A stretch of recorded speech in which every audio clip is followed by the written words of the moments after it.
Time now for Jeffrey's feature of the week. Finally.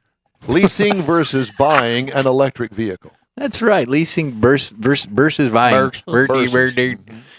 Yeah, there's a lot of takeaways to this. And if now you got to write this down, you got to get your pro and con chart out in front of you. Leasing an EV, Mike, gives you access to new technology more frequently.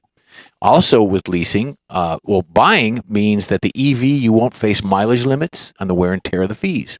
With both of these, leasing and buying gives you access to tax credits, Conrad. Who doesn't like those?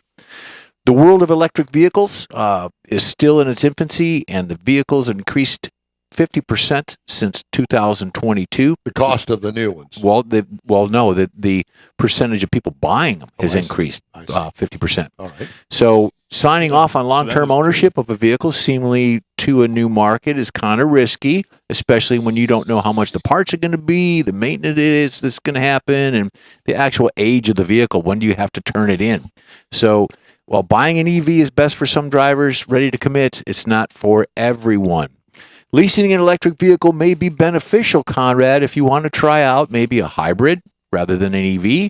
If you drive frequently and do not have access to charging stations in your area, leasing may be a good way to go. Test the waters without a commitment of long term, sort of like marriage, Mike. And there are other benefits, drawbacks to leasing versus buying. Shut up. This should also play a role in your decision when it comes to making a decision on any hybrid. So write this down, Mike. Pros of leasing an EV: you get vehicle warranty, you get a lower monthly payment, you get the newest tech features around, and I'm going to tell a quick story after this about Cadillac. The cons, Mike, to leasing an EV is no equity. You have difficulty to the end of your lease. You've got, if you can't do it early, then don't do it. But that no equity and difficulty is standard for any lease. Right. It not is. just EVs. Exactly. But that all plays into it. Yeah. It doesn't matter what an EV is or a tractor. Vehicle restrictions. You have certain restrictions on that as well. Now, buying an electric vehicle, the pros of buying, you have full ownership, which we all have, no vehicle restrictions, and tax incentives and credits. So that all comes into play as well. The cons to buying an EV: expensive upfront cost, rapidly changing technology. You get downloads all the time. Potentially steep depreciation values, or non-value it should be. So that's part of it as well. The bottom line is the best approach to leasing or buying an EV is the same for anything. Shop. Do your homework for a conventional vehicle or for an EV.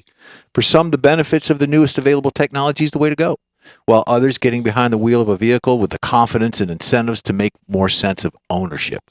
So do your homework. There's also, for EVs, there's also what they call green loans. If you have an EV, they'll give you different rates for a green vehicle. Now, I was at the Cadillac dealership. I was at Bayway this past week doing some other things, and I talked to one of the service writers about it. I said, that Lyric is gorgeous. Man, I want one. I want two of them. He goes, no, you don't. He goes, there's an update like every other day, downloading. There's always some kind of failure of this technology and that. He goes, you don't want that. So, sorry, Cadillac. I had to put that out there. Yeah. Hey, the In-Wheel Time Car Talk Show is available 24/7 through the iHeartRadio app.